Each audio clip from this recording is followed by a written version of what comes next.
Naxçıvan Dövlət Universitetində Azərbaycan Respublikasının Elm və Təhsil Nazirliyi, Algoritmika şirkəti və universitetin birgə əməkdaşlığı ilə həyata keçirilən Code for Future layihəsi çərçivəsində görüş olub. Layihə tərəfdaşları ilə keçirilən görüşdə çıxış edən rektor Elbrus İsayev, tələbələrin peşəkar bacarıqlarının inkişafı və onların pedaqoji fəaliyyətlərində innovativ texnologiyaların tətbiqinin əhəmiyyətindən danışıb. Rektor səmərəli əməkdaşlıq çərçivəsində layihənin perspektivdə universitet üçün faydalı nəticələrinin gözlənilən olduğunu vurğulayıb. Code for Future layihəsinin rəhbəri Nəzrin Əliyeva layihənin məqsəd və istiqamətləri barədə məlumat verib. Bildirilib ki, layihə çərçivəsində riyaziyyat və informatika müəllimliyi ixtisası üzrə təhsil alan 50 tələbə proqramlaşdırma dilləri, Python və rəqəmsal bacarıqlar başlıqlı 2 əsas tədris proqramına əsasən intensiv kurslara cəlb olunacaqlar.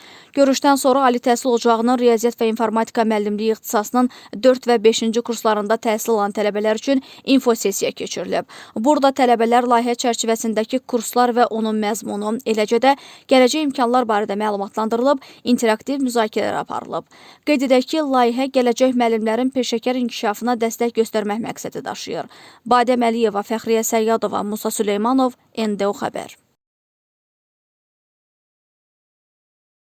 Naxçıvan Dövlət Universitetində Code for Future layihəsi start götürür. Code for Future layihəsi artıq illərdir Elm və Təhsil Nazirliyi tərəfindən bir neçə universitetdə keçirilən çox vacib, önəmli bir layihədir və bugün biz Naxçıvan Dövlət Universitetinin 50 tələbəsini cəlb eləmişik bu layihəyə. Bir semestr ərzində tədris davam edəcək və tələbələrimiz burada rəqəmsal bacarıqlar və Python proqramlaşdırma dili üzrə biliklərə və bacarıqlara yiyələnəcəklər və sonda beynəlxalq səviyyəli bir sertifikat alacaqlar. Naxçıvan Dövlət Universiteti çox geniş kadr yetişdirən bir təhsil müəssisəsidir və əlbəttə ki, buradakı tələbələrə belə bir kursun keçirilməsi və onların bu bacarıqları yiyələnməsi sonra ölkəmiz üçün onların fəaliyyətində bizə çox böyük töhfə verəcəkdir. Bu sorğunu mən onlayn şəkildə gördüm və Code for Future layihəsini araşdırdım.